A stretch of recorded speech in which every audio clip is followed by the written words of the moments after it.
All right, hey, welcome to Talk About Paint Club. I'm Rick Strohmeyer, and I'm just a skinny dude with a funny last name. All right, so let's see. I'm still sharing links on the internet. Please give me a moment. All right, let's see.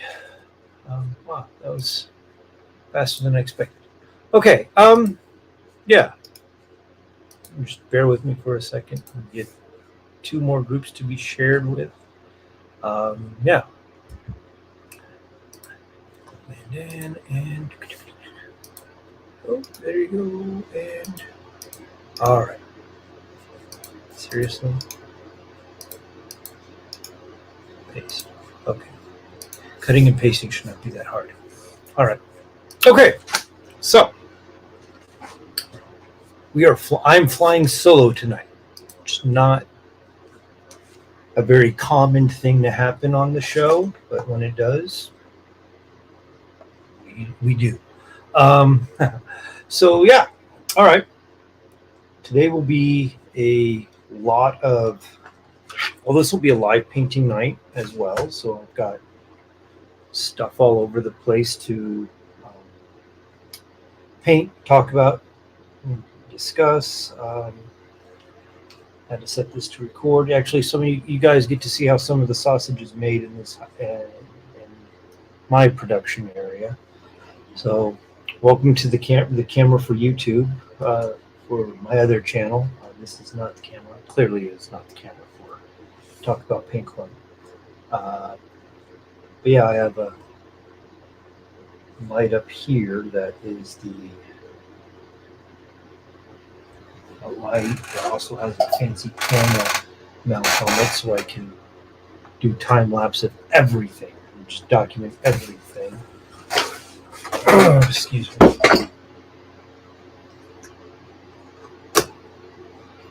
Cool.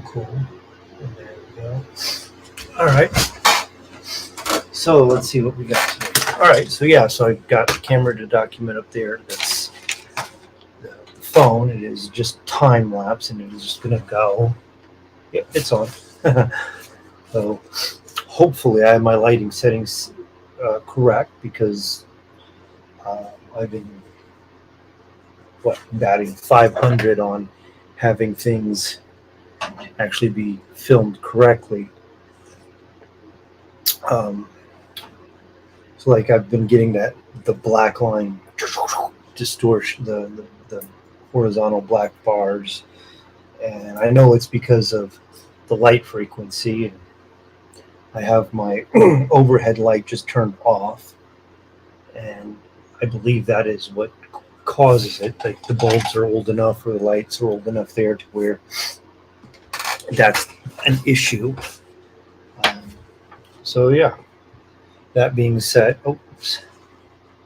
Sorry guys, I'm trying to figure out a proper setting so that when I start painting, I don't have to be like up here holding it, being like, here, look at this, and I don't have the camera just,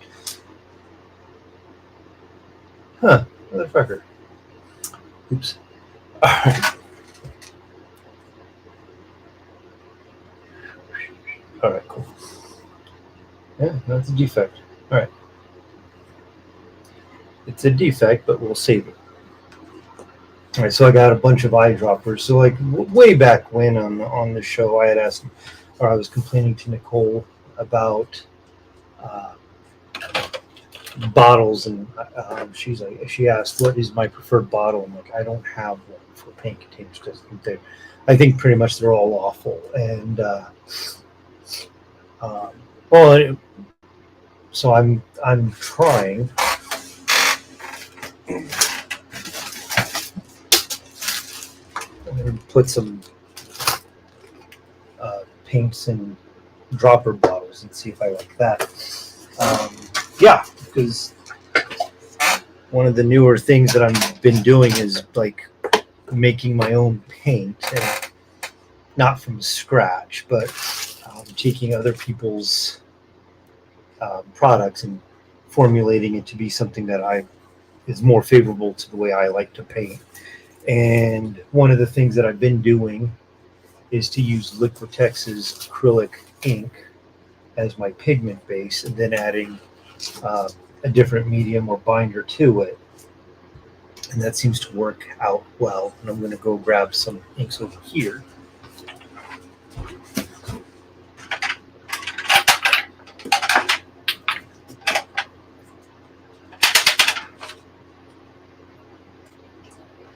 Try some wood tonight.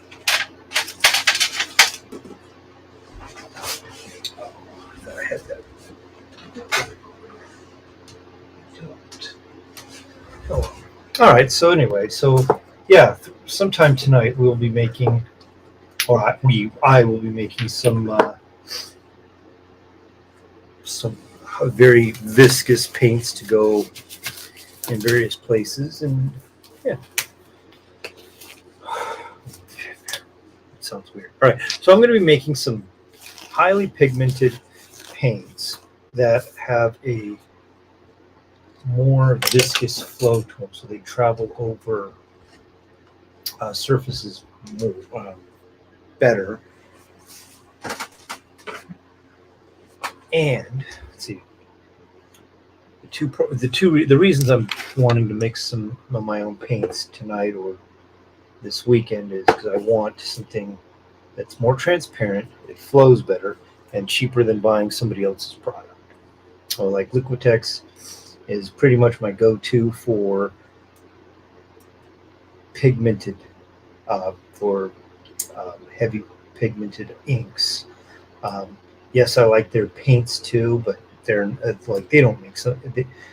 Like the way I paint, I like to have very transparent paints, and they're pretty much what would be considered glazes, which in college we were using like matte medium and water just to make glazes very transparent to be put on a two-dimensional surface.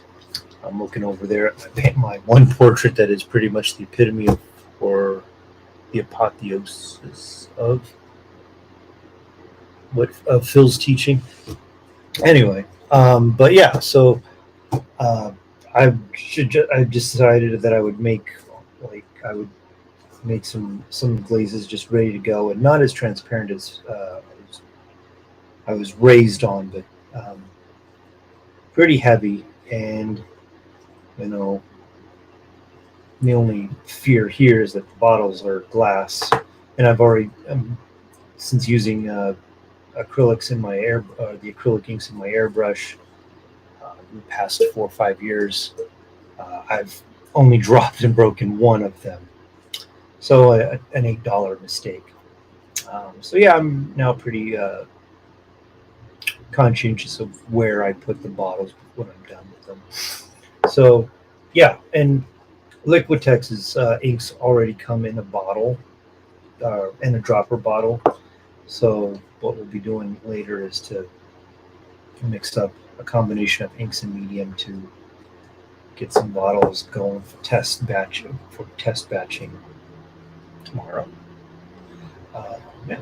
And then, so I'm painting live, and we're just going to go over a couple of fun pieces of equipment that not everybody has, not everybody needs it, but if you got an extra $10 that you want to spend, $10-20, then yeah, there's probably going to be 4 or 5 things that I'm going to show or share tonight that you may want to put in your toolbox. that being said, let's see. All right, so as with normal for the show, what are we drinking tonight? Water. It's been a busy day of walking around all over the place, just mainly in the house to upstairs, downstairs, painting upstairs and painting downstairs, doing laundry, whatever. And not only did I didn't take the dogs just for one walk today. I took them for two. So, hooray! So I'm twice as tired on that. All right. So the next part of the show would be, okay. So little housekeeping. This is the first show of September, and I'm flying solo. Nicole is on vacation, and I would hate to have 2 weeks in a row off after coming back from a dead week. So like we only had one dead week in August. So the circumstances being what they were, to have to cancel last week, and we weren't able to reschedule last week's show. So we called it a wash. And yeah, so Nicole is on her scheduled vacation, and this is us. Okay. Hey Dylan, how are you today? And yeah, so with flying solo, there's going to be just a lot of live painting and just philosophizing or giving out the opinionated opinions as is. All right. So let's end. Some of the things I'm going to share on tools and whatnot are have all been shown before on the show, but sometimes we repeat for the kids in the back who are late to class. That's all right. Okay, so let's see. The first thing I'm gonna share is this stuff. I don't normally show a lot of products on this show, mainly because but I'm gonna show some stuff off today share some stuff today that is they're legit. So like the first thing I'm gonna share is come on, lights, do our job. All right. There we go. The Josanja Magic.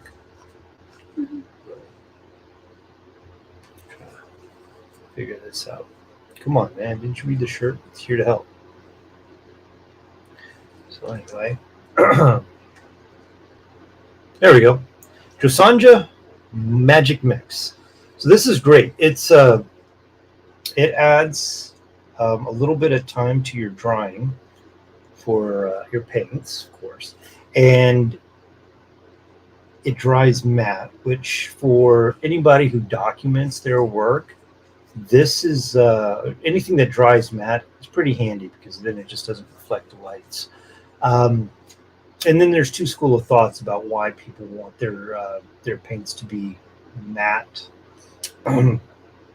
And my common response is if you don't like that it comes out shiny, just fucking brush a coat of matte medium over it, and that'll kill your shine, or just spray it with matte medium, or use a dead flat varnish. Like I don't care the finish of the glaze or paint until I never do, because my varnish at the end dictates everybody's sheen. And some people don't varnish their pieces because they look at them as a continuous work in progress, especially for like miniature painters. And I get that if something dries shiny and you're unhappy about it, that a simple coat of matte medium is going to work wonders for you. And but the Magic Mix, it's already matte. It's already matte for you. Yeah, I love it. It's pretty much where I like to be with medium. And then let's see, we're gonna go with. Actually, I suppose I should show some works in progress beforehand. But Okay, so I'm going to show the Silicoil. There we go. And this is cool. Like I just cleaned it out. Doesn't look like it, but it's got an aluminum spring in there. This is when I just spill everything across. So it's got an aluminum spring in there, so that you, one, when you wash your brushes off in here, your brushes don't touch the bottom of the very gross paint water. And two, because it can't touch the bottom, it's pretty much a deterrent for leaving your paint brushes in there. Leaving your paint brushes in your paint waters is a pretty good way to ruin your paint brushes for the or shorten the life of them. So yeah, and I just stirred a bunch of crud in there. So, but because I use the Silicoil, this sounds counterproductive, but it's not. I use the Silicoil. You've heard myself and Nicole use this in the past because when we clean our brushes off camera, you hear that, and it's like our own personal way of being Bob Ross without being Bob Ross because of his paint bucket and his ladder. Anyway, it's I use this as the brush scrubbing jar, and then I do keep an extra jar of clean paint water that is the second wash. It sounds a little obsessive, but it helps make sure that I don't have to leave more because, yes, you are on time, David. Nicole is not here tonight because she is on vacation, so I am doing this El Solo tonight. And had I thought about this 24 hours in advance, I would have been looking for a co-host or a guest host to share this lovely space with, but I totally biffed that. So I'm doing mostly a live paint day, and I'm showing some products that like have come into my life in the past 10 years or so that have been like, wow, not quite like life changing, but game changing, and that's pretty cool. Like anything to help make the flow go better is great for me. So the Silicoil, I end up keeping a smaller bottle of or a jar of water next to it, so I can do a secondary clean on my brushes, which means I just don't have to go clean them immediately. But it helps keep the brushes living longer, and that's a good thing. Plus, the joy of this is like you're not going to mistake this for your coffee cup and take a swig out of this. And then my other water cup is definitely distinctive enough to where I'm not drinking. And this is, like I said, this isn't much. So it's like an 8-ounce cup or 8-ounce jar. The yogurt was delicious, and it's different enough to where I'm not going to try and take a swig out of that either. So moving on to with the joys of clean brushes. Let's see. So I got the Magic Mix, the Silicoil. So Magic Mix, this size Magic Mix costs about $9, and I did have to special order it online, I think through Amazon, because Blick doesn't carry this particular one. But yeah, so that's $8. I think the Silicoil is $12, and it seems like $12 for a jar. Yeah, it's $12 for a jar with a spring in it. And it does have a lid that's somewhere that has acted as an emergency palette for me, and it has some fancy printing on it. But yeah, it's for the like other folks use the ones with the silicone puck at the bottom, and I have one of those somewhere. It's just I've never gotten it to stick. I've never found the right jar for it. I have put it in jars before, but it's so far down at the bottom where I tend to want to leave my paintbrush in the cup, and that's why I have the Silicoil to avoid that. So a $12 investment to stop ruining brushes that are anywhere between $5 to $40. I'll take it. All right, and then let's see. The next product that I'm gonna just talk about real quick is the joy of brush soap. And this one is the Masters brush soap. But I never bought into this stuff because I've always used, up until about 5, 6 years ago, I've always used like baby shampoo to clean my brushes with, mainly because like it's baby shampoo. It's supposed to be gentle on little kids' hair, and it's used as a cleaning solution for products too. So I've always used it for my paint brushes too, but I've never kept it in the studio because I'm always terrified of spilling exotic liquids or just being. I'm what people would classify as either careless or clumsy. So having a bigger jar of liquid to spill means I'm going to spill it. So the nice thing about this is it is just a little chunk of brush soap that, you know, you shouldn't let it get this dirty. But yeah, I've had this for 5, 6 years.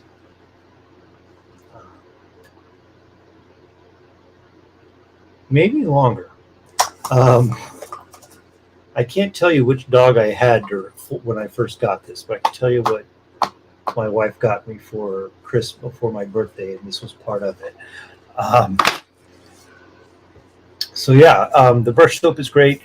All you do really, you know, you go and you clean your brush with water, run it under a sink, and then when it's wet, you give it a couple good swishes, rub around here, and then while it's loaded with soap, you reshape your brush. I'll do this one. So you got your brush, you just give it a whole bunch of swirls around in here, and then as it's coated in soap, you just shape it with your fingers. This is a filbert. It's supposed to be pointy. This is a 6-month-old brush that I've been beating up to see how good it is. And it's lost its point. But I'm going to kind of blame myself on that. So you just give it a little rotate, reforge the tip, put it off to the side. And then before you use it again, you do wash it over the sink, wash it under the sink, get the soap out. Now, when you forget to wash it, though, that's the problem. And you only forget once, maybe twice. But what will happen is you'll forget to do it. You either wash it in your cup, and you either give your brush a quick rinse with the water before you go into paint, or you go directly into your paint. And once you stab your paint with that brush, you're going to realize, oh, you forgot to wash it, because it's going to be stiff or stiffer than like when you first got it from the art store. And if you choose to power through it, you might end up getting bubbles in your paint. It might end up affecting your paint a little. If you get bubbles in it, they're probably going to pop, and it'll just kind of these weird textured circles in your paint. And if you're into that, that's fine. If you're not, you've probably ruined a few drops of paint. Yeah. But you only do that once or twice before you realize you get in the habit of checking it. Hello, Kimmy. So yeah, it only takes a couple times to screw it up. And if you rub it in your paint water first, it might take you a little longer, to realize it. But once it starts bubbling, you're going to realize, I left soap in there. The soap isn't going to affect your paint in the long run. It's just going to affect whether or not you're going to have little bubbles in it while you're painting. And I say it's not going to affect it with only knowing what it looks like 5 years, what something looks like 5 years later. It's fine. Let's see. So we got the Johansa, that, and then of course my favorite thing to talk about, because damn, I wish I had one. I think we're both on time, David. You guys are. Yeah, Kimmy, you guys are fine on time. It is Nicole who is not. And it's not that Nicole is late. It is because Nicole is on vacation and I am just running this solo. And yeah, and I'm kicking myself for not looking for a guest host or a guest tonight. I should have done that. I don't know what the hell's wrong with me. All right, but moving on. Yeah. All right. Perfect opportunity to like try out, have, or not try out, but have new people on. All right. So moving on is to one my favorite thing that, like I said, I wish I had when I was in college. I'm like, why the fuck didn't Phil tell us about this? And it's the wet palette. You know, that's fine.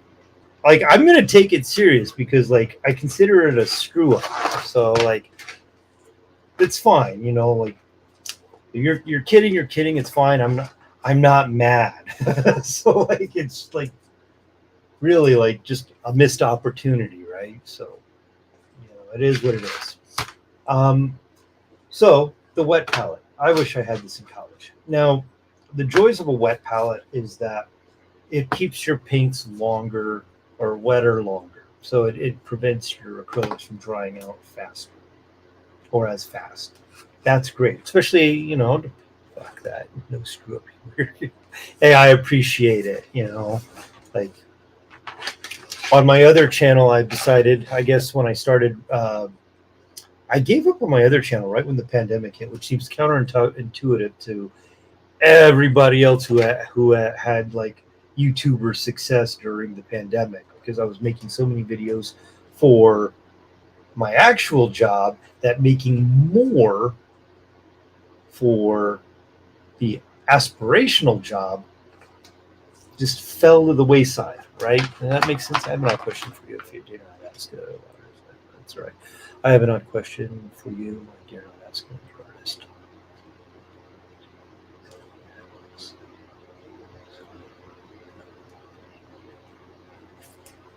Oh, actually, I hate saying actually. I hate it. Actually, don't wear glasses. No, okay. Target. Um, my wife used to work at a box company. All right, and the box company had many clients, Target being one of them, and they ended up having some Black Friday uh, shirts for Target, and like this was a Target for, or this was a shirt for Target one year for their Black Friday. Um, and I can actually tell you it was before 2017 because I've had shirts, I've had many shirts like this before we got muted. We got muted in 2017. All right, so this was a shirt for Target for Black Friday. So all their employees were wearing this, and it makes sense for Black Friday to have your employees like as easily identified as possible. Just like, yeah. And so when she got these, I was, you know, I'm still working at the elementary school in an autism program, and I saw those, and I'm like, oh my gosh, that's a work shirt for me. Like, yeah. And so she ended up giving me, so I ended up getting like 5, 6, 7 of these because I was like, I could have one every day of the week, and it would just look, I would look weird because I would always look like I'm wearing the same thing, but they're clean, right? But it's like you're at you're working in a special ed at a public school, perfect work shirt. And so like you know, Alicia had so many of these shirts. I took like a dozen of them to work or more. And I took them to work and we kept them in a drawer for staff.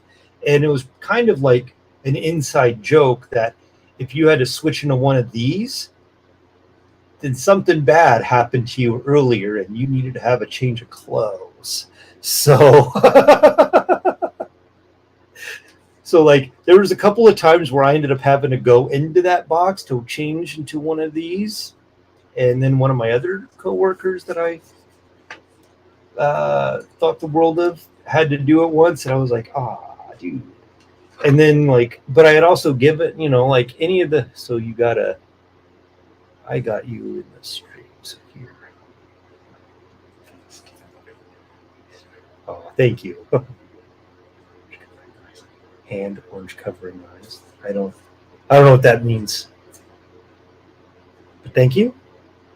But yeah, so but yeah, when I got these, I would wear this wherever I went in the public school or in the school. Like if I went to training, I would wear these. If I went to when I was doing summer school, I'd wear these. Like one of the security guards at a school I did summer school with, she liked that I was wearing this at work, and I had offered her one, so I gave her one the next day. Um, and yeah, and then I had lots of aides that I worked with that ended up getting them, and then one of them, um, like when we got pulled to go work into somebody else's room as a joke one day, I had worn mine, but she had worn hers because she's like, I knew you'd wear yours. Yeah, because I have 12 options for work shirts, and this is 7 of the 12. So yeah, odds were ever in my favor or odds were ever in your favor that this would happen. All right.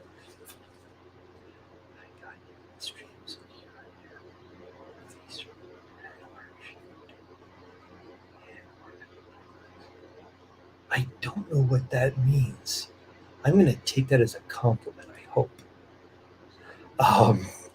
So, yeah, that's the story of the shirt. And then, so yeah, right now I was just looking for a shirt to paint in that I now, and pretty much like the shirts I paint in, I don't care if they get paint on them anymore. And since I'm no longer at the school, I don't care. I get paint on these. So yeah. So maybe later I'll just have a little paint job. Yeah. So there we go. So destroying my work uniform, my unofficial work uniform. Actually, is a show. I don't know, but like so I hear. I was watching a. I thoroughly enjoy cult documentaries. I wonder why. And I ended up, and one day while listening to College Humor. Oh, okay. Oh man, let's not go there yet. We'll discuss it in October or November, but I've already unfollowed 6 or 7 people on Facebook because of them deciding to can't even wait 24 freaking hours before spoiling Ahsoka. Come on, guys, like give it a week, really? So anyway, where was I on this topic? Oh yeah. So cult documentaries. I love cult documentaries. Scientology is fascinating to me, and but I found one, and every time one of the hosts would like chime in on something, she would just say, "Well, actually," or actually," and the other one would say, "It's essentially this," and that's how they would break down their research every time and multiple times throughout the episode, and like that repetitive language just really got tiring to me. And I know that sounds very hypocritical because I do have my own repetitive language, but like that's all I would hear is that actually or essentially it's this. I'm like, come on, figure out something else to boil down your analysis. And yeah, and then when you work with 9-year-old kids and they would just want to say, actually, yeah, no. All right, so back to the wet palette. Acrylics, right? Don't put oils in this. Yeah, it's kind of it's a low level stasis chamber for your acrylic paints. Some paints work better in a wet palette than others. Examples. Unnamed model paints. Depending on the manufacturer, they will work okay in your wet palette. But if you're manufacturer, if your manufacturer has a reputation for separating in the bottles and having to shake like hell, it's going to separate in your palate too. It might take a little while longer, but a day or two later, you might open this up and you're going to be like, well, it looks like this. Yes, because it's separated just like it would in the bottle. Okay. Anything that's really runny, like the paints that I want to mix tonight, there's no way I would put them in the wet palette, because I'm going to put them in there, and it's going to, some of that water-loving medium that's in there is going to just grab onto all the other water in there and go everywhere. Go forth and be fruitful. That's what it's going to be, and it's going to screw up everything else. So in an ideal world, your best paint to put in there, your heavy body acrylics, because these don't separate in the tubes, so they won't separate down in the wet palette. But is it exclusively to this? No. But this is great. This is what I used in college, and dang, man, like I said, this would have made me a faster painter in college. It would have made me a faster painter years ago. And I use my acrylic gouaches in there too. Liquitex makes an amazing acrylic wash. I don't like regular gouache because you can reactivate it. But the acrylic, because there's a binder in there, once it's down, and it doesn't go anywhere, which is great. Reactivation is not a turn on to me, but if it does, you work with it. All right. So the joy of the wet palette is it is a watertight container. Comes with the sponge. Various manufacturers give you a various different absorbent material to put in there. I've had one where they gave you a sheet of watercolor paper. What's the best way to use crappy paintbrushes if it's all you got last minute to use for tiny details? Get yourself a toothpick. So like,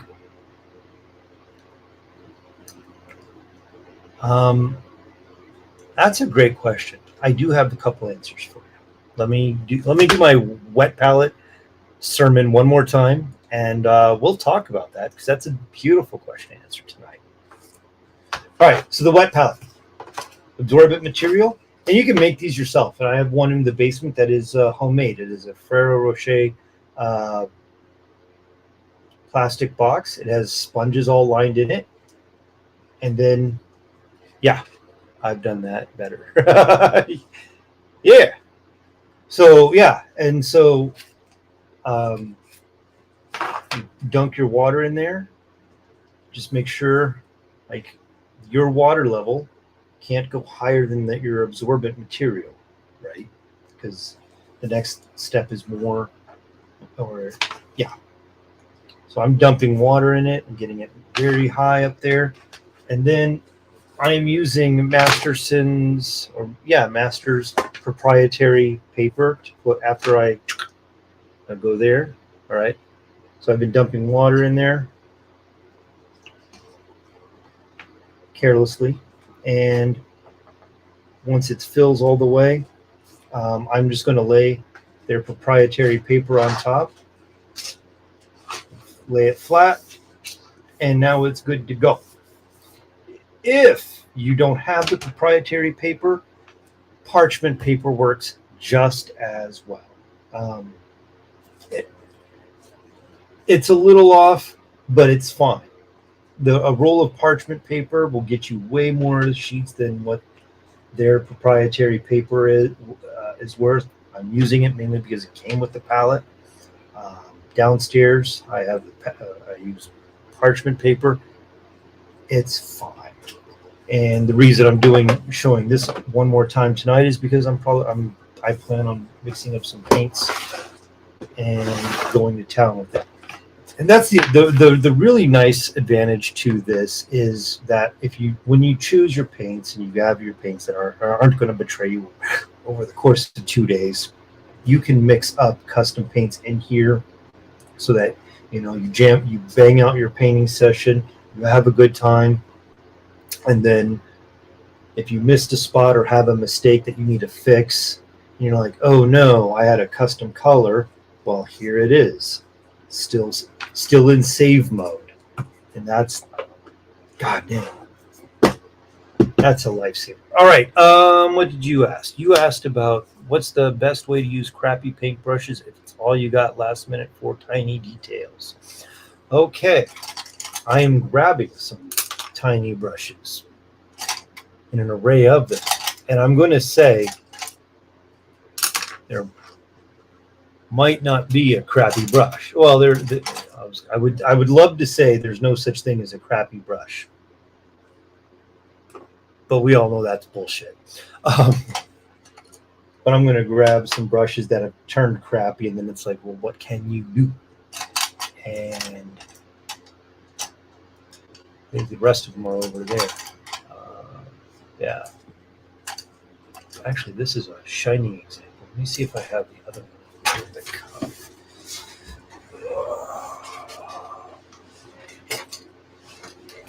All right. I do. I think this is perfect. All right. Great. I had got some crappy brushes or lower quality brushes when I was going to be doing some teaching earlier this year. I've cut them before to try and fix them, and that, oh my gosh, such a hassle. It is, and that's probably one of the things I'm going to talk about tonight. But actually, I have one of the first episodes we did, I did cover the idea of how to, I assume my set of $7 brushes from Amazon is crappy. You don't have to assume that. I've gotten some really crappy or some really cheap sets just to try them out. And like if you take care of them, they can last you a bit. And your $8 cake of soap, which was more than your $8 brushes, will help push those longer. Now, let's see. We'll talk about how to, what can you do? All right, so first we'll talk about paint management in your brushes. And I have a big brush here just to use as a visual model. When you're grabbing paint for your paintbrush, try to keep your paint from only going in the top half or the end half of your bristles, right? Don't try to avoid paint going from here down, right? So like you get paint here, once the pigment dries here, that ends up helping spread out your bristles. And we're just gonna apologize to my very fancy sable brush that I was spreading it out like that. But paint management, yeah. So one of the humps I have for painting is the idea of once I put paint on my brush, not to wipe it off until I get it onto my surface. And that's great for slapping on a base coat. But once you start getting into fine detail work or detailing it, wiping off an excess of it on a paper towel, it looks like you're wasting half of it, and you are half your paint, and you are. But what you're doing is you're preserving the other half of the paint, your time, and your brush. So that's important to me. So it's like I might be wasting paint, but I'm saving time. Okay, so don't do that. When you wash your brushes, after you wash them, here's what most people. Here's the next common thing that'll happen for people to like shorten the life of their brushes. People will store your paint freshly washed, still probably particulates in there, and they store it upright. So all those particulates have a chance to go down here, dry, and spread out the bristles. Okay, cool. So yeah. So what can you do? Well, there are people that store their paintbrushes this way or upside down. Item. Um, actually, no, actually, so I have made myself a paintbrush rack to store them sideways like a samurai sword, so that they're stacked. If you'll give me a minute, I'll go get my rack, and right back.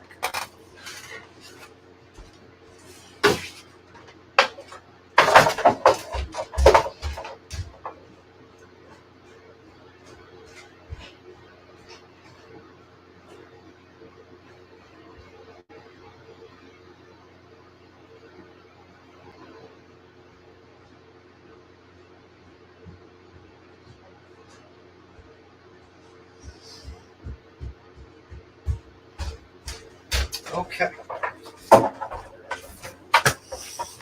All right. Thanks for holding on. Wine bottle rack. Yes. So this is what I made years ago. It's got to be 6 years old. And this was like the prototype one I made, and I have refined it a little, but since this one works, I've never felt the urge to cut out another one. So I made this on the laser cutter at the Makerspace, and you can see here. And I thought about like having these. I wasn't going to make them for mass production, but I was thinking of later this year I was going to make a Patreon page and offer these up to patrons. So that's a possibility.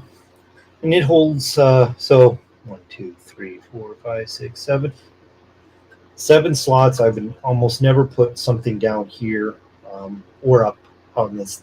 I wouldn't put many things up here, maybe short brushes or thick fatty brushes. Fatty. That's what's on my mind. So yeah, something like that there. Make that your first tier. What, just to have available for y'all? My first tier is a tutorial and a pair of earrings. So that's okay. So I've been thinking of having 3 tiers. The here's you $1 tier, a $5 tier, and a $10 tier. The dollar tier would be like the reward would for the $10 first tier. Really? Like there are the 2 people I support on Patreon. One gets $2 from me and one gets 3. So I give $5 out a month. I made 3-tier system too. I did 5, 19, and 25. Holy crap. We'll talk later. I mean, like, serious. I'm with you. But I was thinking like a really low price that people are like, okay, here. Like, I like Rick's shit on Instagram. I like his stuff on YouTube. Here's you $1 every month. And in return, besides whatever digital incentives I had, I will probably send every patron gets a postcard at the end of the year. You know, like you get a hand-signed print, essentially, right? But the $5 tiers,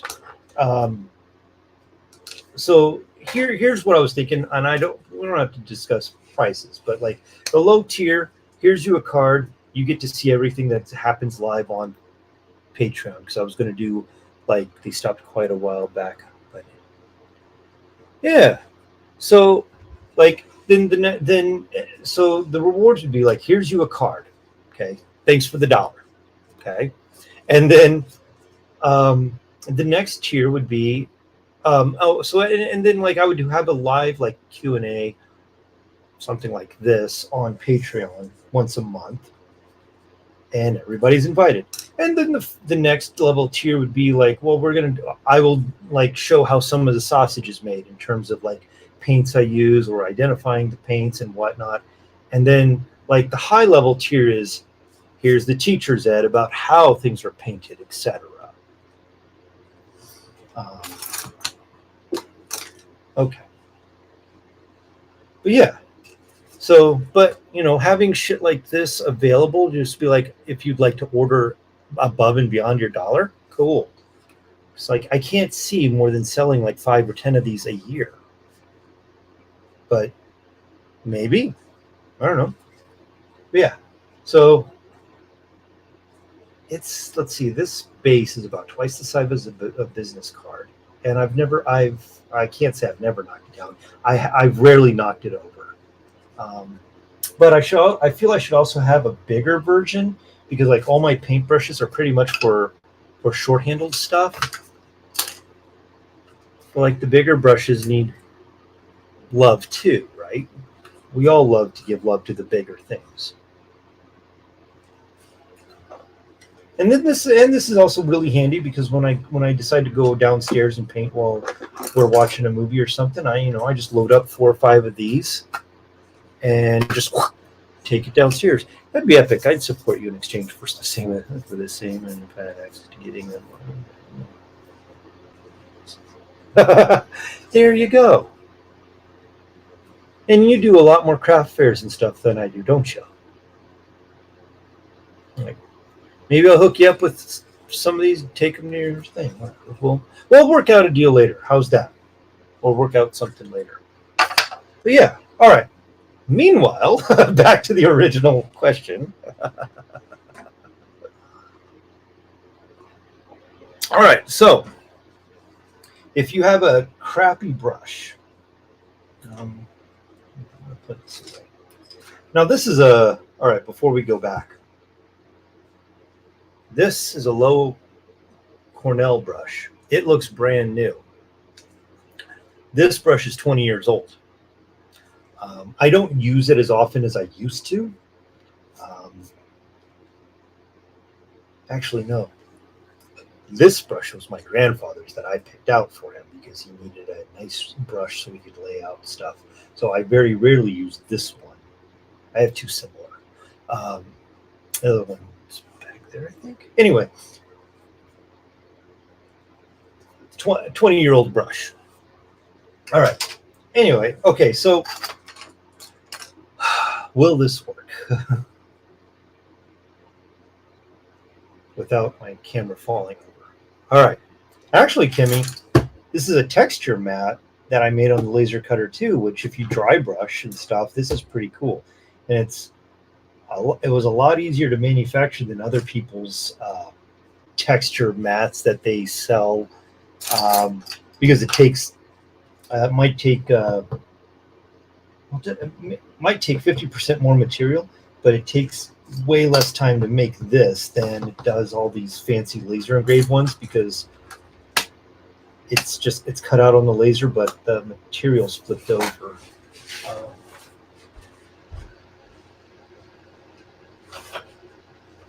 Yeah, so I have 2 types of material for this, which is the masonite. So part of it is smooth like this, and then the other part is cut out, so you have the rough section, and then you prime it, and so you have a nice, even textured area that you can see like how your washes are going, how your dry brush is going, and it's a pretty decent work surface. So I cut my logo out for this, and you can clearly see how well it worked. All right, now back to the original thread. All right, so we're going to look at some brushes that I have done a fine job of chewing up over time. And let's see, I'm looking at one monitor to see how the camera's doing. All right, so this one's splayed out. This used to be nice and fine. Actually, this is a one from Princeton that, it's a liner brush, and it is splayed out because I have let that happen. So what can you do? A lot of miniature painters, they do this when they want their brush to be really pointy after it's been fucked up. And then there you go. It's beautiful. And I freaking hate doing that. But to get it nice and moist, your tongue brings it to a point, and then it's good to go for a little bit. And yep. But there are some some of my paints come from Europe, and some of those manufacturers do not care if they put lead in their paint, so no longer a brush licker. Exactly. So yeah, as much as I do not care for Stuart Hustle and Stuart Simple and their the Culture Hustle, Black 2.0 remedied me of ever licking my brush again, because that shit was awful. Just absolutely awful. All right, so what can you do? I'm going to grab this one and just, all right, this is, what was this? This was Craftsmart. I assume this was from Michaels. And I just said that. I know you did. I beat you to it. So this one is gross. I've let paint dry on it. And we can rehab it. I'm not set up for that tonight, but I'll tell you how to do it. I'll try and set up a video in a week or two on my other channel, how to rehab your paintbrushes. But if you've got it to this point with paint and stuff, we're going to rehab it. You'll probably be cutting it too. Before we go on, do you want to know how to use a crappy brush fresh from the pack, or after it's taken some wear and tear? Because there are different approaches.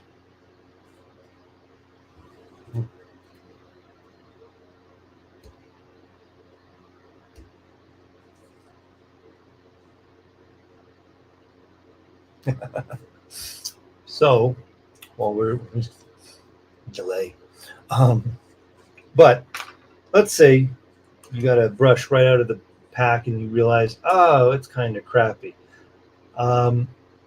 Giving it a yes, like, oh my God, it's the last one in the house, and it came from the craft kit. A craft kit 20 miles away from. Okay, so if you want to rehab a brush, you can do it. I'm trying to think of the steps. All right. You'll need about 2 hours. So what I would do is I would take your brush and I would coat. I'm assuming you fucked it up, right? So if it's fucked up like this one is, you would take some Dawn and massage it in there and reshape it to what you wish it would look like, while you're letting that dry, and let it dry for about 2 hours. And then came from Walmart Craft Kit. Okay, I'm going to tell you how to rehab this, and it might work for that too. So you're going to try and reform your brush or your bristle brushes, and you'll massage that in, and you'll create the shape you need it to be. Then you're going to boil some water in a kettle or whatnot, and use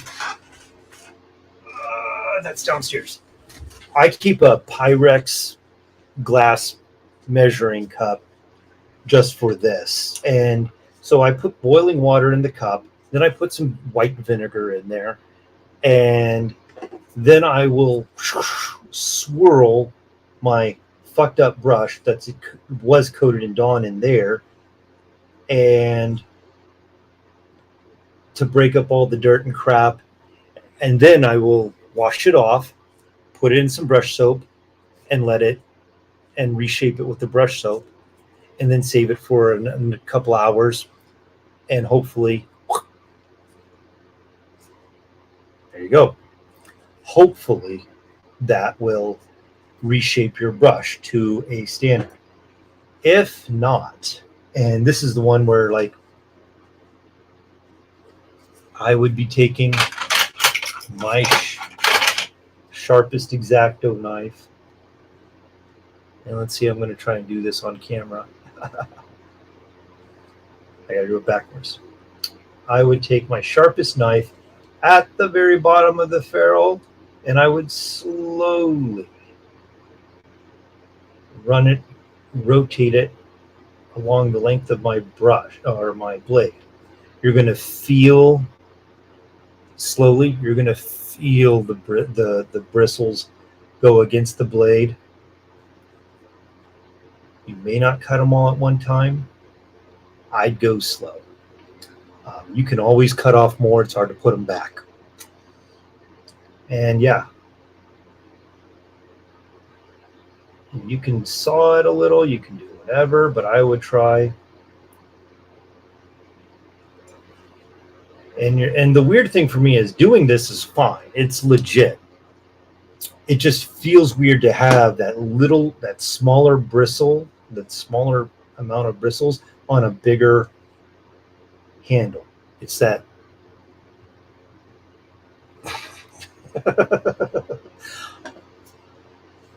I said what I said and I meant it.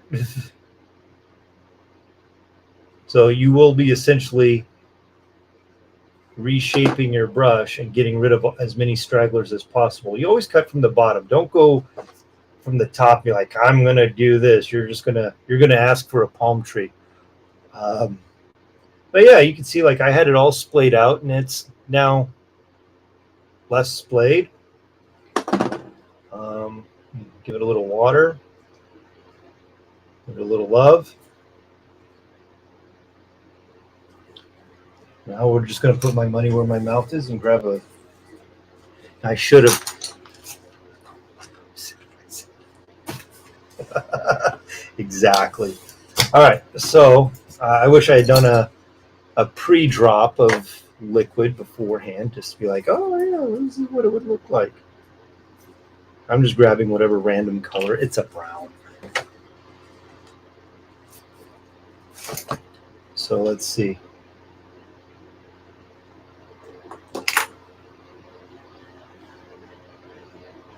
Yeah, there you go. And keep in mind, this was a synthetic brush that I had let soak up a ton of paint. So maybe vinegar would have been a great solution. But there you go. Now, it was funny. I saw something online today that I was like, that's hilarious. Because like a model painter that I watch, he was pointing out a joke he had made years ago, and it stuck. It's funny when you can make a joke and it just go, right?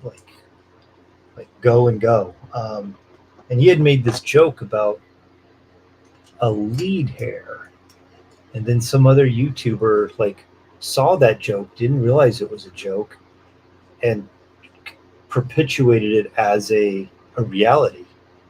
And I thought that was hilarious. Yeah. So if your brush has a great point, actually I just went on a tangent. Ignore that. All right. So yeah, if your brush has a fine point on it, this one's been soaked up and yeah, like it's a liner brush. I love it. Works great. Did I cover your question, or did I go all the way around except where you needed to go?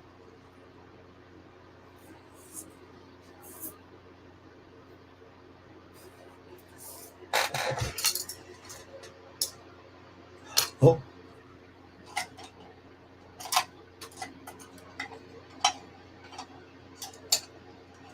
Yeah. Okay. And then like, here's the other fun part. Like, what can you do with brushes once they're jacked up? So like, I know we covered this in an earlier episode, like one of the first month or two. I don't mind repeating this kind of information. So when your brushes are fucked up, that's not the end of the brush. Actually, this was a brush I bought on a Kickstarter, or from a Kickstarter. Not because it takes a minute for you to get there, get my replies. It's all right. Hell, I thought I was going to have to cancel because of the thunderstorms. So, like, apparently they decided to sprinkle on me and the dog, and then it went away. Yeah, I actually ended up getting like some of the Kolinsky brushes from a YouTuber to support his Kickstarter, because I appreciated a lot of the information is YouTube, channel provided, but I didn't want to support them on Kickstarter, but I wanted to say thank you for the information. So I decided I would back his Kickstarter. I was like, okay, I have appreciation in my heart, but I don't want to be stuck in doing Patreon, and so what can you do? So I supported this his Kolinsky brush Kickstarter, and Kolinsky is supposed to be like, that's the name for when you want like high quality fine tip brushes for modeling stuff, modeling, toy painting, etc. Little tiny details. But these brushes kind of stunk.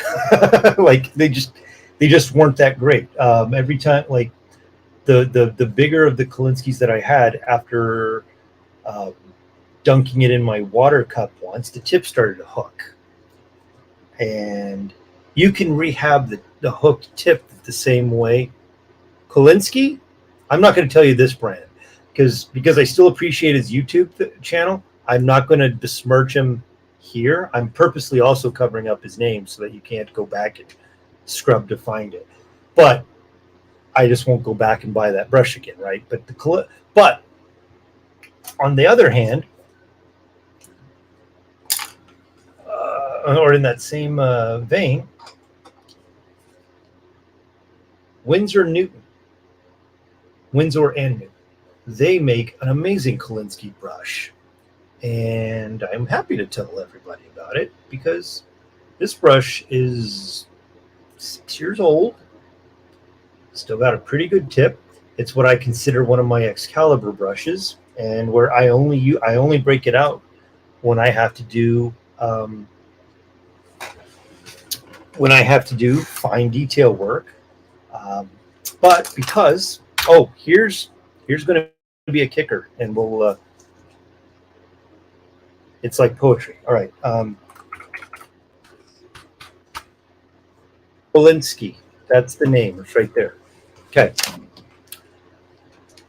Something like Magic Mix, airbrush extender by Golden, or a paint retarder. I would totally make sure I add a little bit of this or paint retarder. I guess this is one. I know it is. It's a retarder. I would add a little bit of retarder to my paints. I will add, because I want that to not dry up anywhere in my brush. So you add a retarder to give you a better fighting chance. There you go. So yeah, I use that especially when I go into smaller brushes. And the downside is it turns your paints more transparent. So that means there's quite a possibility that you will not get a one and done dab or stroke on there. So you may have to do it more than once, but you're going to preserve your paintbrush better, and that's totally worth it. Like this is I want to say it's a $24 brush, and it's seen a lot of work. So, you make the investment of an expensive brush. I mean, hell, even your cheap brushes, you want them to keep their form and shape. So you give it whatever push you can to make sure it's as reliable for you as long as possible. Yeah, but like I said, like this YouTuber's Kolinsky brushes, I'm like, man, they all have done, like, they've frayed on me, they've spread out, they've hooked, and it's like, it's a little disappointing, but I'm like, man, the information I got from your YouTube channel, especially with dealing with like topics and stuff, like, kind of worth the throwaway, but not. But yeah, anything really tiny, like, what is this? This is a 18-0, according to Princeton. And everybody's numbering system is different. So if you say this is a 00, this could be a 00, this could be a 00. But yeah. Now, let's say your brush is messed up and you don't know what to do with it. Well, from its original purpose, you can move on. And it can evolve. Once a brush like this, like I've had a number 4 of there, and it's twice as big. Imagine that. And once it lost its point and it got beaten up enough, I ended up turning it into a basing brush because it no longer had. That's some sucky ducky stuff. Yeah, it is. No, don't use that.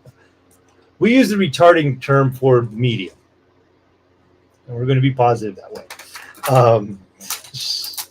But yeah, so yeah, like I let my brushes evolve from like the finest thing to once they start splaying out, it's like, what else can I paint with it? Once they start getting kind of ratty like this, this is perfect for doing like weathering effects and stuff, because I'm going to be stabbing a lot to get a weathered effect.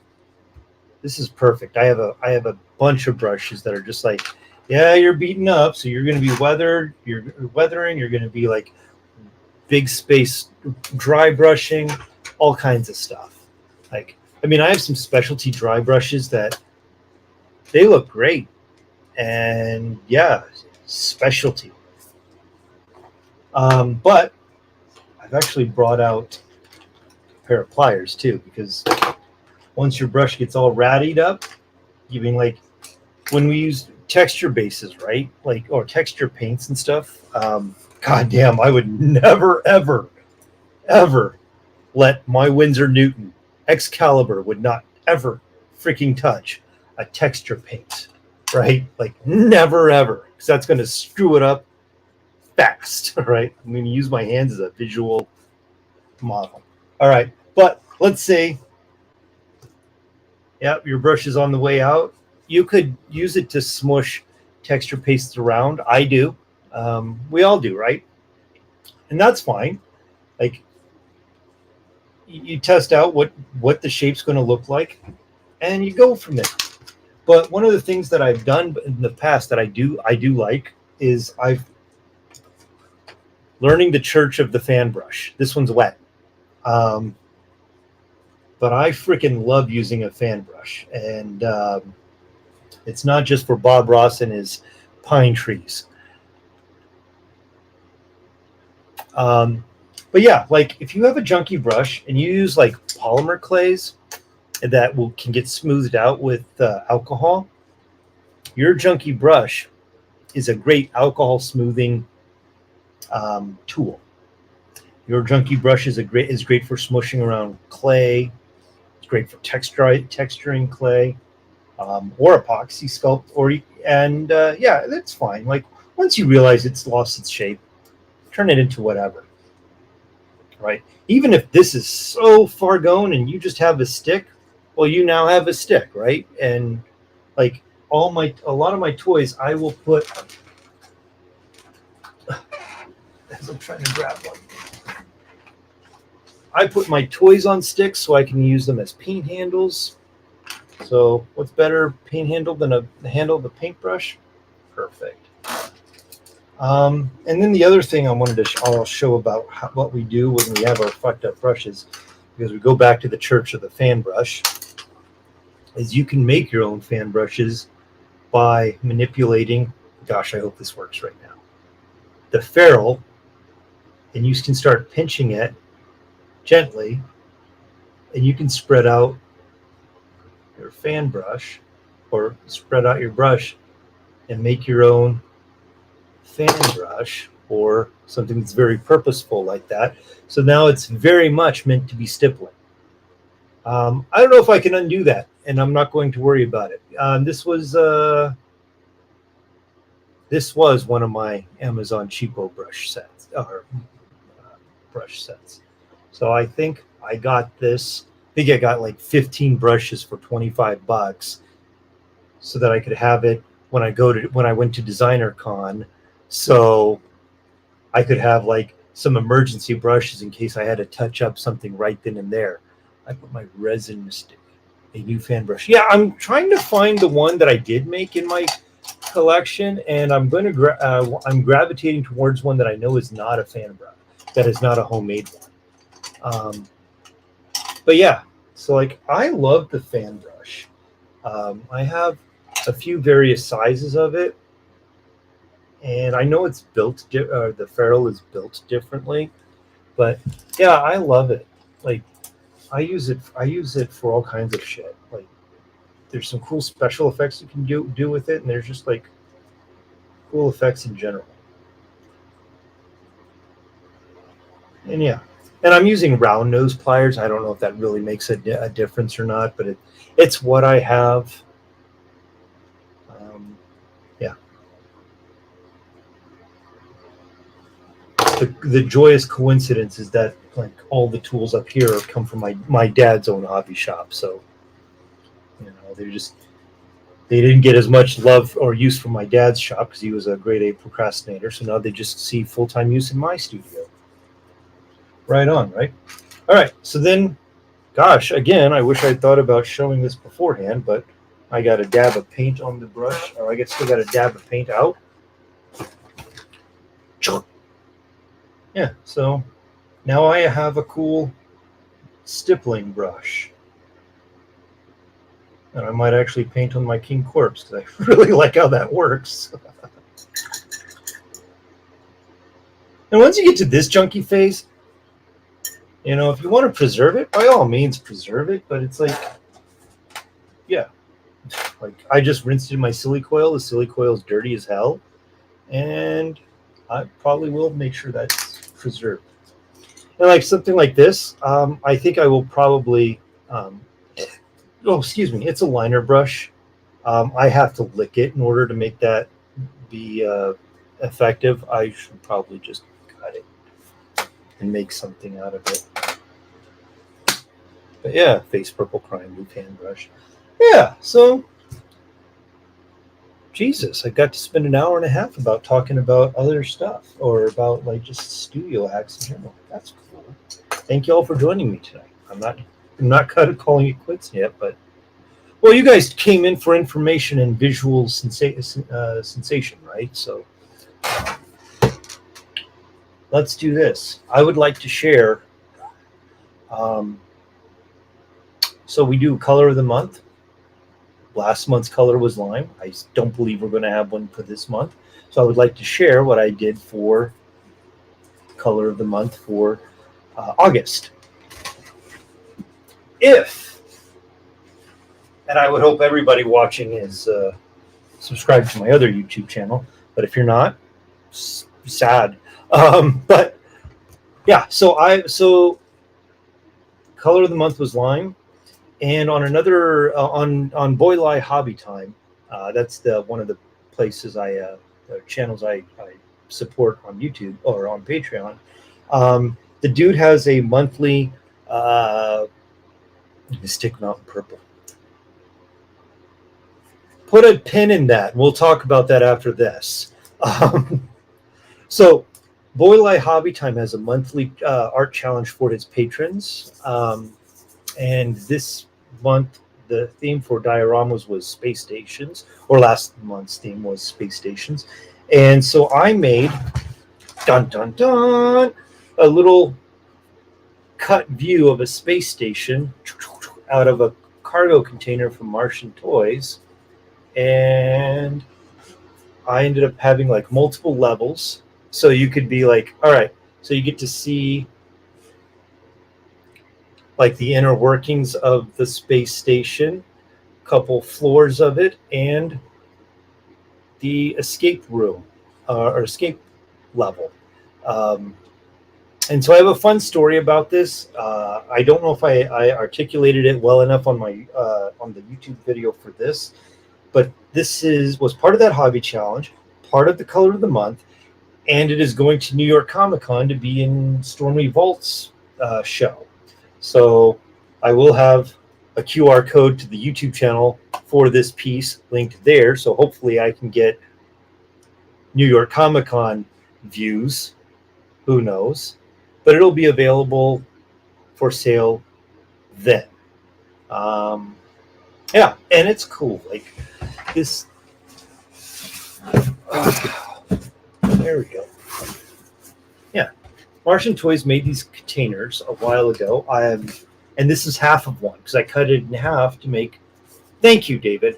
I cut it in half for my show with them, and made the show a diorama of the show for the show.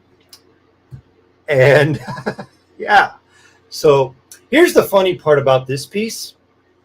All right, so half of it's cut on the laser cutter, half, and the other half is like shit that I had around the studio. So of course the cargo container itself, like the rocket is from Kid Robot and one of their dunnies. This is a terrain piece I had. This is also a terrain piece I had, but these little squares come from toy bodies. I made the inner workings all out of like airplane model parts and other resin kits. But we can all see this thing right here, right? Like the alien tail. That's the hidden guest in this diorama to tell a story. And so, like you get to look at this. If you look at it long enough, you're going to find that and be like, "Oh, those people are screwed." Well, at this point in time in the story, they've already been severely screwed.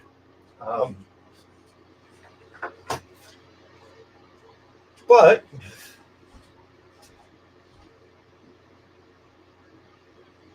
so in the story for that diorama, the security officer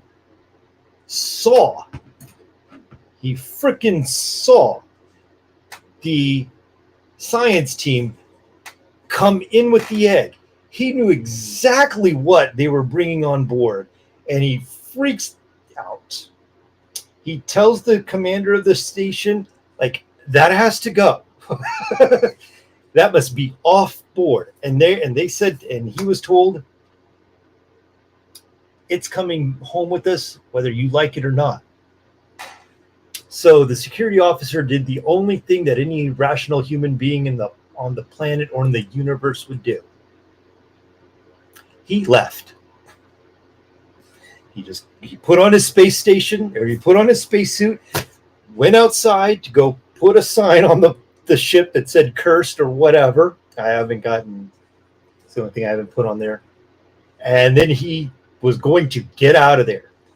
The design, that's it. Just, I'm out. Now, some would say that sounds pretty selfish, and you're right. But in this space station, in this world, in this world of regulation, there's one life ship or one space escape pod or life ship for every crew member. Even though each life pod could support 12 people, there's 7 on board because there's 7 people. So he's not taking somebody else's thing to get out of there. He's just getting out. Unfortunately for this dude, while he's hanging up his sign, he loses grip of his hold on the space station, and now he's just adrift in space. Okay, that's fun, right? And then he comes to a new planet. He's adrift at space, and he's found a new little reality. So size matters. So he's coming crashing down. This piece was for a charity show in October, and I had no clue what I was going to do until I started making that one. And then I was like, oh my gosh, this is hilarious. So I did shoot a video of this too. I have not finished it yet. But I was like, yeah, we're just going to turn this into a follow-up scene from that. And it'll be really cool. And if somebody gets both, great. If not, they got YouTube to look at it. It's cool. So yeah, I had a little tiny T-Rex with a lot of mushrooms. And it's like, is that a little tiny T-Rex? Or are those really big mushrooms? Or how far is that dude from falling down onto the new land? these are the questions we have to ask. And these are the questions I won't answer until, yeah. So I have a lot of adventures planned for this dude because he's just going to be like an accidental, accidental tourist for the rest of his life. And he's just going to stumble onto a lot of different worlds and stuff. So, yeah, this is fun. And it's really freaking blacklight. Really freaking blacklight. And then, and it seems like everything I've got right now is going for a show, and that's fine. That's cool. So then, in a couple of weeks in El Paso, if I really wanted to hustle, I'd be down there. I'd be in El Paso for the show. But you know, my pieces I have of yours have the coolest shelf. No, that's cool. I appreciate that so much. Yeah, so Ghost Fox Toys is hosting a fast food themed show, and I got invited to be in there. And a lot of them are doing their own sculpts and stuff. And I'm not a sculptor. I had 2 ideas, and apparently those toys have disappeared. So third time's a charm, right? So I took this toy from 3A, which I think 3A is a fantastic toy producer, and I made my own Hamburglar out of it. It's not blacklight reactive. There's still a piece that is drawing down in the basement, but yeah, I made the Hamburglar out of a Bomba Bass. And since the Bomba Bass is all like a robot anyway, I was like, well, he's going to be a robot. He's going to be corroded because it looks more like a biscuit sandwich than a hamburger. That's all right. But yeah, so to fall in line with the robotic theme of 3A, and 3A does a really cool job with their weathering on a mass production level. It's really nice. So I was like, I'm going to keep the 3A grungy vibe.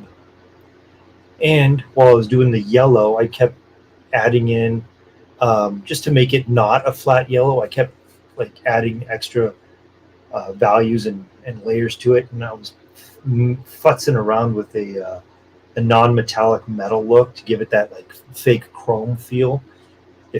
If you see it, great. If you don't, okay. But the yellow is more interesting than just straight yellow. And that's pretty much the whole point, the big point of it. So yeah, it's turned out pretty cool. This is now my Facebook profile picture right now, just like that. And that's, yeah, fun showpiece. And then last time we were here, didn't have, I have the Dragon Boy. I'm turning it into a jungle terrain. And so the colors have all been laid out. Eventually it'll have a water effect poured in here, resin.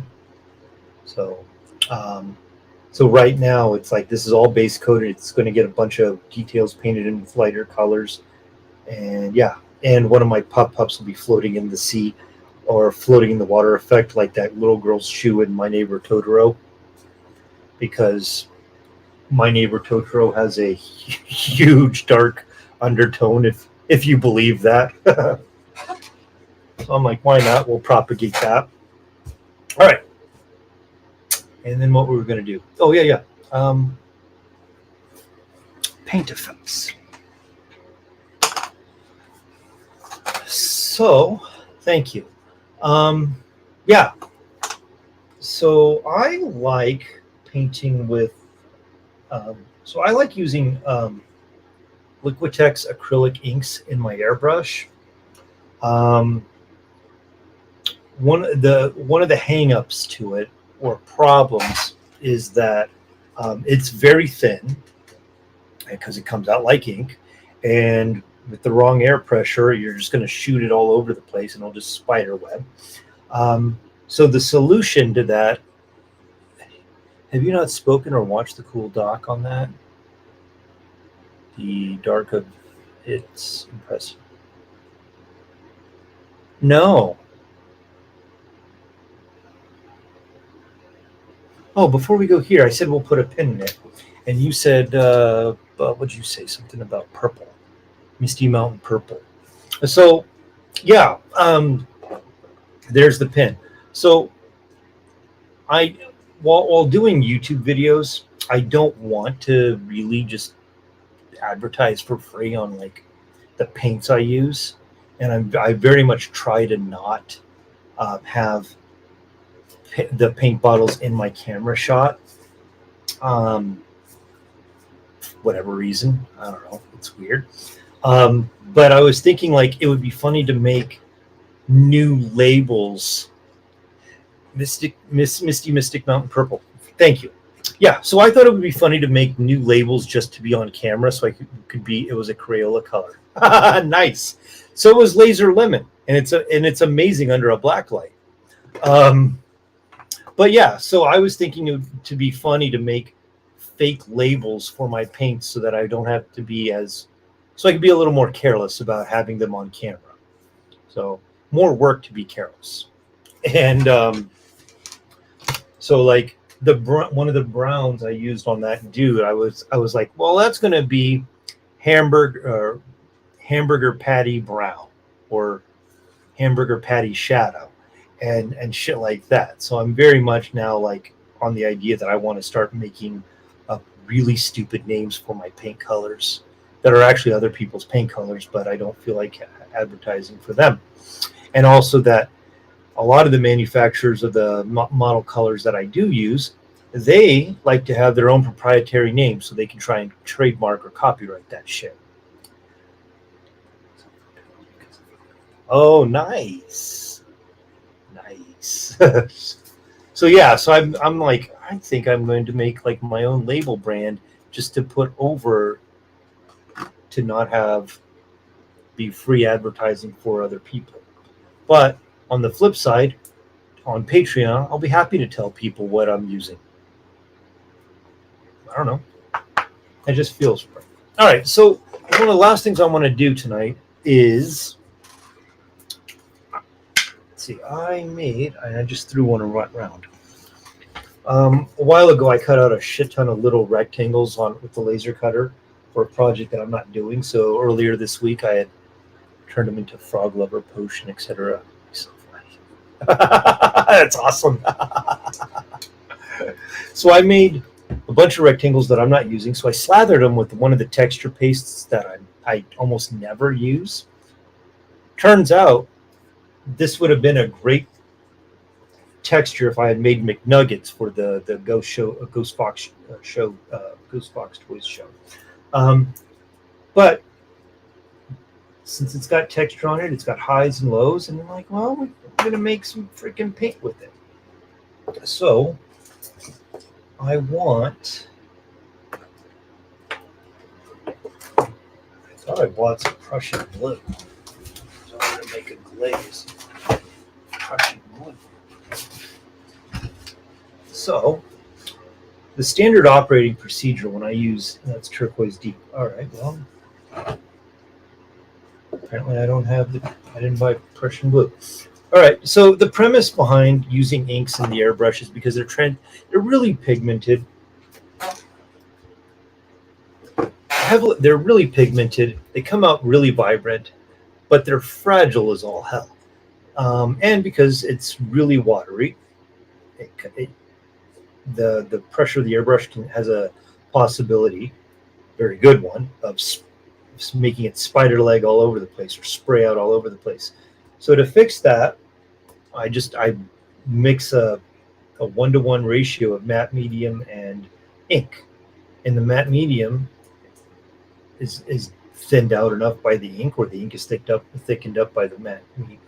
The matte medium is thinned down by the ink, so it shoots through the airbrush just fine. And you get a lot of transparency with it, so you're able to layer up your paints to create values really fast and fairly pretty. So that's the big plan with the big old glass bottle droppers. And really, like, a couple of the model companies make similar products, but they're really expensive. Like and I won't touch them. Like Games Workshop makes one that, yeah, it's a really nice glaze where the colors are nice. It's a glaze that'll go through the airbrush just fine. But for I want to say an 18 milliliter bottle, they want $9 for it. Well, for less than $9, I can get a 30 millimeter. So that's almost twice as much liquid for the same cost. And then I can use whatever medium to beef it up, to give it a little durability and give it some strength to go through the airbrush. Now, the durability is the other part. When airbrushing with inks, they're fragile on a surface. Like, you could look at it and it'll rub off. But you give it an acrylic medium to go with it, and it's great. So give it a good shake. I'm just going to put a drop on my palette lid. The other nice thing about so I put a drop here, right there, and I'm just going to slather it on, and that's pretty. Like you can see, it's highly concentrated. I'm going to spread it out as far as I can, and yeah, that's nice. And now my paint water is muddy blue-green. But we're going to take this. I'm going to give it 1. We're going to be very scientific tonight. 2, 3.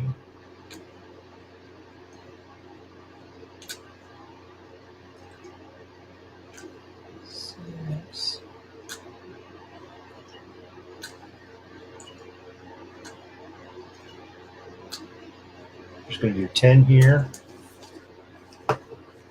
And it looks about that high, so I'm just going to double it. And it's like, put your money where your mouth is, man. Which one do you want to use? So like matte medium, magic mix, or the retarder. All right, so I don't want to deal with the glossiness. The retarder is going to be glossy. And they're about the same cost per milliliter. The magic mix, the retarder, and the matte medium. They're all about the same. They're going to have a little bit of different properties to it. If I were brushing this new mix on now, I would go with matte medium and just like a drop of Molument solution. But I'm going to use the magic mix. I'm going to fill it up to here. Really scientific. And boom, done. All right. So cost effective wise, like this is like Games Workshop. I'm going to rag on them for a minute because I hate their business model. So yeah, Games Workshop, $9 for 18 milliliters. But this is 3 times as much as you would need to make. You would get 3 batches with this and a little bit at the end this, so you would need a 1-to-1 ratio of this, and it would cost you about $2. So a little bit of time to mix, but you know, if you want 10 colors, like this all of a sudden becomes a hell of a deal. And then you don't have to go back and support a company that has really shitty business practices. And that's ultimately my evil plan, is to foil other people's shitty business practices. All right, so now I've got my new ink wash glaze paint going on there. I put 2 drops out there. I grabbed, and look at that. I said we rehabbed it, right? After a little bit of abuse, it went back to that.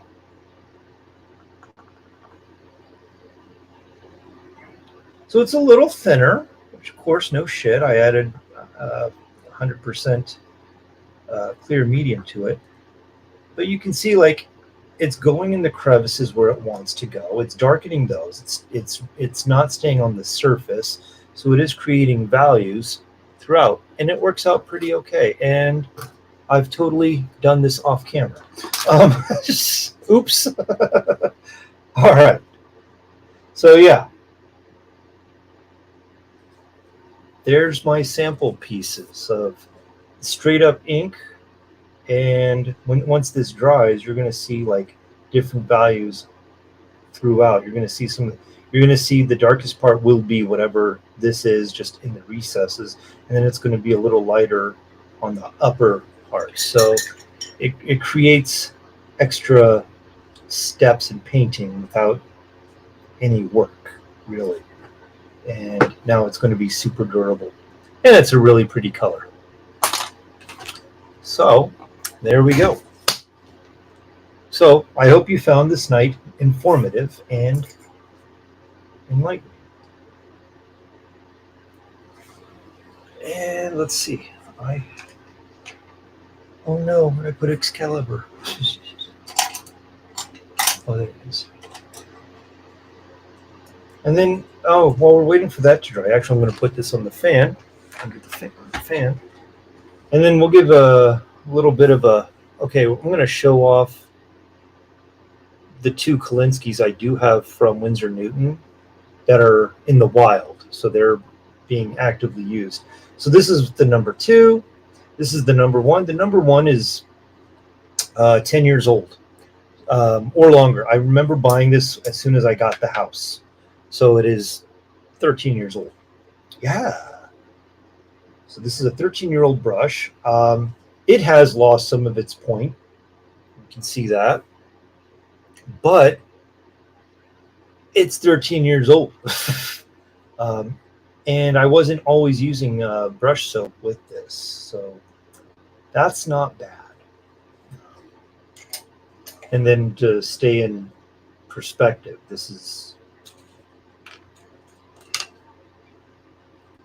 here's a number 3 that I just find, like, you guys saw me take it out of its tube.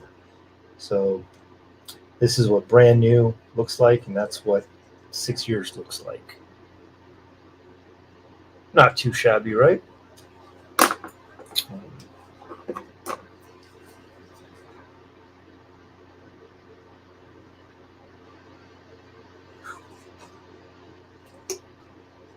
But on the flip side, let's see, I bought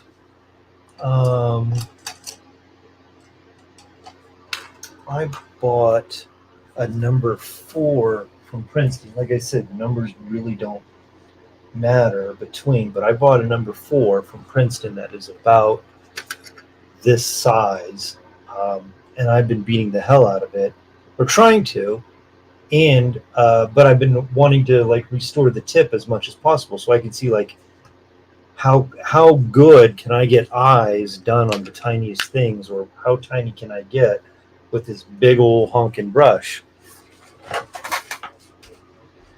And I suppose I left it downstairs because I can't find it in the normal 3 spots that I keep brushes in. So it must be downstairs.